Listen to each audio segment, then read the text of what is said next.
Hi friends, ನಮಸ್ತೆ. ನಮ್ಮ ಅಡುಗೆ ನಿಮ್ಮ ರುಚಿಗೆ ಸ್ವಾಗತ. ಎಷ್ಟೊಂದು ತರಕಾರಿ ಇದೆ ನೋಡಿ. ಇದು ಮೊನ್ನೆ ಸುಬ್ರಹ್ಮಣ್ಯ ಷಷ್ಠಿ ಜಾತ್ರೆ ಇತ್ತಲ್ವ, ಆ ದಿನ ನಮ್ಮ ಕಡೆ ಮನೆ ಮನೆಗೆ ತರಕಾರಿ ಹಂಚುವ ಕ್ರಮ ಇದೆ. ಆ ದಿನ ನಮಗೆ ಸಿಕ್ಕಿರುವಂತಹ ಇದು ತರಕಾರಿ.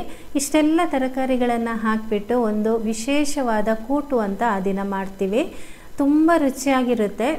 ಒಂದು ಸರ್ತಿ ನೀವು ಕೂಡ ಇದನ್ನು ಮನೆಯಲ್ಲಿ ಟ್ರೈ ಮಾಡಿ. ಅದಕ್ಕೋಸ್ಕರ ಈ ರೆಸಿಪಿಯನ್ನು ನಿಮ್ಮ ಜೊತೆ ಶೇರ್ ಮಾಡ್ತಾ ಇದ್ದೀನಿ. ಎಲ್ಲ ತರಕಾರಿಗಳನ್ನು ಹಾಕಿ ಮಾಡಿದಾಗ ಅದರ ರುಚಿ ತುಂಬಾ ಚೆನ್ನಾಗಿರುತ್ತೆ.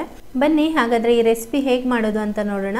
ಆದರೆ ಅದಕ್ಕಿಂತ ಮುಂಚೆ ನೀವಿನ್ನೂ ನಮ್ಮ ಚಾನಲ್ಗೆ ಸಬ್ಸ್ಕ್ರೈಬ್ ಆಗಲಿಲ್ಲ ಅಂದರೆ ದಯವಿಟ್ಟು ಸಬ್ಸ್ಕ್ರೈಬ್ ಮಾಡ್ಕೊಳ್ಳಿ. ಇದರಲ್ಲಿ 3 ಬೀನ್ಸ್ ಇದೆ. ಇದು ಅವರೆಕಾಯಿ, ಆಮೇಲೆ ಇದು ಬೀನ್ಸ್ ಕಾಳು. ಇದರಲ್ಲಿ 2 ರೀತಿದಿದೆ. ಒಂದು ಕೆಂಪು ಬಣ್ಣದ ಬೀನ್ಸ್ ಕಾಳು, ಆಮೇಲೆ ಇನ್ನೊಂದು ಸ್ವಲ್ಪ ವೈಟ್ ಬರುತ್ತಲ್ವ ಅದು. ಇದು ನೋಡಿ ಸ್ವಲ್ಪ ವೈಟ್ ಇರುತ್ತೆ. ಆಮೇಲೆ ಇದು ಬಟಾಣಿ ಕಾಳು, ಇದು ತೊಗರಿಕಾಯಿ, ತೊಗರಿ ಬೇಳೆ ಇರುತ್ತಲ್ವ ಅದೇ ಕಾಳು ಇದು. ನಂತರ ಇದು ನವಿಲು ಕೋಸು, ಆಮೇಲೆ ಸೌತೆಕಾಯಿಯ ಒಂದು ತುಂಡಿದೆ. ನಂತರ ಮೂಲಂಗಿ, ಒಂದು ತುಂಡು ಮೂಲಂಗಿ ಇದೆ. ಒಂದು ತೊಂಡೆಕಾಯಿ ಇದೆ.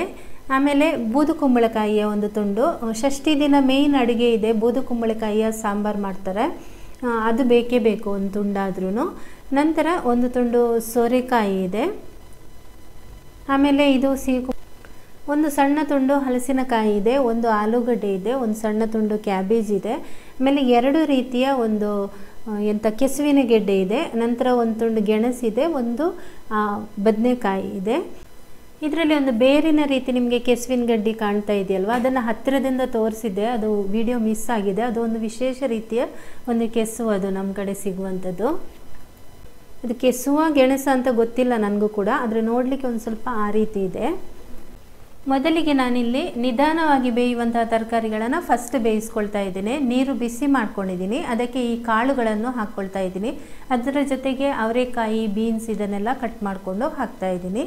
ಈಗ ಇದನ್ನು ಮುಚ್ಚಳ ಮುಚ್ಚಿ ಬೇಯೋಕ್ಕಿಡ್ತಾ ಇದ್ದೀನಿ.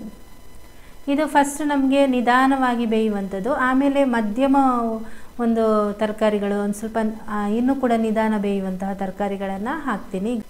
ಬೀನ್ಸ್, ಅವರೆಕಾಯಿ ಮತ್ತು ಕಾಳುಗಳು ಒಂದು ಅರ್ಧ ಭಾಗದಷ್ಟು ಬೆಂದಿದೆ. ಈಗ ಬೇರೆ ತರಕಾರಿಗಳನ್ನು ಹಾಕಬೇಕು. ಇನ್ನು ತರಕಾರಿಗಳಲ್ಲಿ ನಿಧಾನವಾಗಿ ಬೇಯುವಂತಹ ತರಕಾರಿಗಳುಂಟಲ್ವ, ಅದನ್ನೆಲ್ಲ ಹಾಕ್ತಾ ಇದ್ದೀನಿ. ಸೌತೆಕಾಯಿ, ಆಮೇಲೆ ನವಿಲು ಕೋಸು, ತೊಂಡೆಕಾಯಿ, ಆಮೇಲೆ ಸುಮಾರು ಆಲೂಗಡ್ಡೆ, ಇದನ್ನೆಲ್ಲ ಹಾಕ್ತಾ ಇದ್ದೀನಿ. ಬೇರೆ ಬೇರೆ ರೀತಿಯ ತರಕಾರಿಗಳಿದೆ.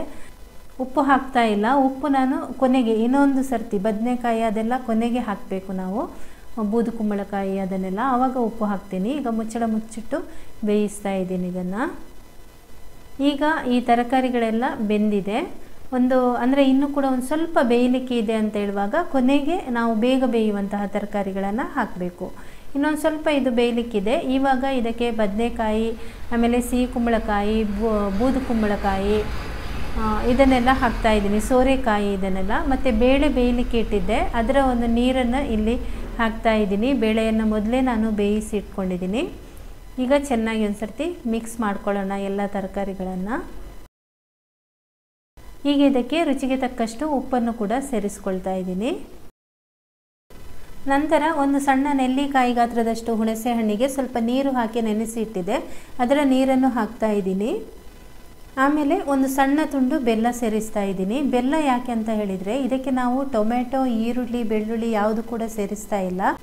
ಆ ಕಾರಣದಿಂದ ಇದಕ್ಕೆ ಒಂದು ಸಣ್ಣ ತುಂಡಾದರೂ ಬೆಲ್ಲ ಸೇರಿಸ್ಕೊಳ್ಬೇಕು. ಆಗ ನಿಮಗೆ ಒಂದು ಕೂಟು ಅಥವಾ ಸಾಂಬಾರು ರುಚಿಯಾಗಿ ಬರುತ್ತೆ. ಈಗ ಈ ತರಕಾರಿ ಬೇಯೋದಕ್ಕೆ ಕೇವಲ 5 ನಿಮಿಷ ಸಾಕು. ಮುಚ್ಚಳ ಮುಚ್ಚಿಟ್ಟು ಬೇಯಿಸ್ತಾ ಇದ್ದೀನಿ. ಈಗ ಇದಕ್ಕೆ ಹಾಕುವ ಮಸಾಲೆಯ ರೆಸಿಪಿಯನ್ನು ತೋರಿಸ್ತಾ ಇದ್ದೀನಿ. ಒಲೆ ಮೇಲೆ ಬಾಣಲೆಯನ್ನಿಟ್ಟು ಅದರಲ್ಲಿ 1.5 ಸ್ಪೂನ್ನಷ್ಟು ಎಣ್ಣೆ ಹಾಕಿ 3 ಬ್ಯಾಡಗಿ ಮೆಣಸಿನಕಾಯಿ, ಆಮೇಲೆ 4 ಗುಂಟೂರು ಮೆಣಸಿನಕಾಯಿ ಹಾಕಿದ್ದೀನಿ. ನಿಮಗೆ ಖಾರ ಇನ್ನೂ ಜಾಸ್ತಿ ಬೇಕಂದರೆ ಹಾಕೋಬೋದು, ಆದರೆ ಇಲ್ಲಿ ನಾವು ಇದರಲ್ಲಿ ಟೊಮೆಟೊ, ಈರುಳ್ಳಿ ಯಾವುದು ಕೂಡ ಬಳಸ್ತಾ ಇಲ್ಲ. ಅದರಿಂದಾಗಿ ಇದು ನಿಮಗೆ ಮೆಣಸಿನಕಾಯಿ ಜಾಸ್ತಿ ಹಾಕಿದರೆ ಖಾರ ಜಾಸ್ತಿ ಆಗುತ್ತೆ. ಆಮೇಲೆ ಇದಕ್ಕೆ ನಾವು ಸ್ವಲ್ಪ ಕಾಳು ಮೆಣಸು ಕೂಡ ಹಾಕ್ತೀವಿ, ಅದರಿಂದ ಖಾರ ನಿಮಗೆ ಅದರಲ್ಲಿ ಕೂಡ ಸಿಗುತ್ತೆ. ಈ ಮೆಣಸಿನಕಾಯಿಗಳನ್ನು ಚೆನ್ನಾಗಿ ನಾವು ಫಸ್ಟ್ ಹುರಿಬೇಕು. ಈಗ ಹುರಿದಾಗಿದೆ. ಇದನ್ನೊಂದು ಬಟ್ಟಲಿಗೆ ತೆಗಿತಾ ಇದ್ದೀನಿ. ಈಗ ಇದೇ ಬಾಣಲೆಗೆ ಅರ್ಧ ಸ್ಪೂನ್ ಎಣ್ಣೆ ಹಾಕಿ 1/4 ಸ್ಪೂನ್ನಷ್ಟು ಮೆಂತೆಕಾಳು, 1 ಸ್ಪೂನ್ನಷ್ಟು ಕಡಲೆಬೇಳೆ, 1 ಸ್ಪೂನ್ನಷ್ಟು ಉದ್ದಿನ ಬೇಳೆಯನ್ನು ಹಾಕಿ ಚೆನ್ನಾಗಿ ಇದನ್ನು ಅರ್ಧದಷ್ಟು ಫ್ರೈ ಮಾಡ್ಕೊಳ್ಬೇಕು. ಅರ್ಧ ಫ್ರೈ ಆದಾಗ ಬೇರೆ ಮಸಾಲೆಗಳನ್ನು ಸೇರಿಸ್ಕೊಳ್ಬೇಕು.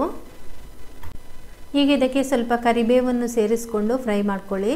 ಕರಿಬೇವು ಒಂದು ಸ್ವಲ್ಪ ಫ್ರೈ ಆದಾಗ 3 ಸ್ಪೂನ್ನಷ್ಟು ಧನಿಯಾ ಹಾಕ್ಕೊಳ್ಳಿ, 1 ಸ್ಪೂನ್ನಷ್ಟು ಜೀರಿಗೆ ಸೇರಿಸ್ಕೊಳ್ಳಿ. ನಂತರ ಇದಕ್ಕೆ 1/4 ಟೀ ಸ್ಪೂನ್ನಷ್ಟು ಕಾಳುಮೆಣಸು ಹಾಕ್ಕೊಳ್ಳಿ. ಕಾಳುಮೆಣಸು ಫಸ್ಟೇ ಹಾಕಬೇಕಿತ್ತು, ಅಂದರೆ ಉದ್ದಿನಬೇಳೆ ಎಲ್ಲ ಹಾಕುವಾಗ ಮರ್ತೋಯ್ತು ನನಗೆ. ಅದಕ್ಕೆ ಈಗ ಅದನ್ನೊಂದು ಸ್ವಲ್ಪ ಫ್ರೈ ಮಾಡ್ಕೊಳ್ತಾ ಇದ್ದೀನಿ ಸೈಡಲ್ಲಿ.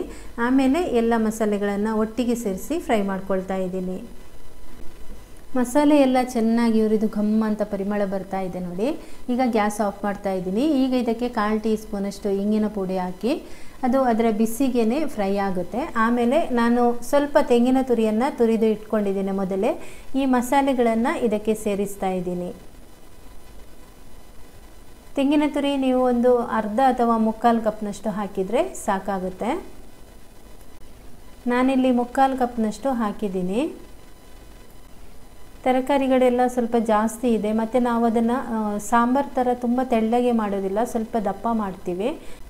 ಈಗ ಹುರಿದಿರುವಂತಹ ಮಸಾಲೆ ಮತ್ತು ತೆಂಗಿನಕಾಯಿಯನ್ನು ಮಿಕ್ಸಿ ಜಾರಿಗೆ ಹಾಕ್ಕೊಳ್ತಾ ಇದ್ದೀನಿ. ಹಾಗೆಯೇ ಇದಕ್ಕೆ ಒಂದು ಸ್ವಲ್ಪ ನೀರನ್ನು ಸೇರಿಸ್ಬಿಟ್ಟು ಇದನ್ನು ತುಂಬ ನುಣ್ಣಗೆ ರುಬ್ಬಾರ್ದು.